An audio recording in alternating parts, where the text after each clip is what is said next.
গত 50 বছর আপনার বাংলাদেশের সিনেমা বানাইছেন কয়টা? এই জনশক্তিটাকে যত বেশি ভাঙা যাবে তত এখানে বেশি ভারতীয় আধিপত্যবাদ প্রতিষ্ঠা করা যাবে।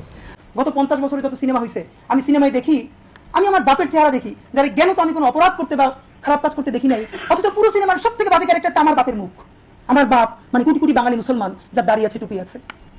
যেসব শিক্ষকরা গল্পে লেখনির মাধ্যমে ক্লাসরুমে লেকচারে এই ফোবিয়াকে প্রাতিষ্ঠানিকীকরণ করছে, তাদেরকে একাডেমিকলি ডকুমেন্টেশনের মধ্যে দিয়ে এক্সপোজ করা দরকার। যুদ্ধ করে একজন মানুষ হলেও টিকে থাকতে হয়। আমাদেরকে কি মিথ্যা এবং ভুল শেখানো হয়েছে, এই কথা কেউ কেন বলে না? 71 যদি আমাদের হয়, 47 কাদের?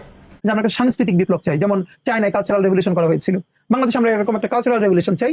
আপনার সন্তানকে বীর শহীদ উসমান ভাইয়ের মতো তৈরি করতে চাচ্ছেন? তারা এই 3টি বিষয়ে শিক্ষা দিবেন। 1. ইনসাফের শিক্ষা, যা ধর্মীয় শিক্ষার অন্তর্ভুক্ত। 2. বাংলাদেশী সাংস্কৃতিক বিষয়ক শিক্ষা। 3. ভারতীয় আধিপত্য বিরোধী শিক্ষা।